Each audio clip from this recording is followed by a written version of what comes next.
যারা সম্মান করবি আমি তাদের কবর গিলাকে মাফ করে দিয়েছি এই জমিনের মধ্যে।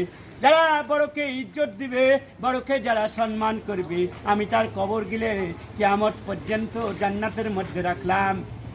আবার বললাম কোরআনে বর্ণনা করেছে ইয়া আইয়াতুহান নাফসুল মুতমাইন্না ইরজি কিরা রাদিয়াতাম মারদিয়া ফাদখুলি ফি ইবাদি অদখুলি জান্নাতি।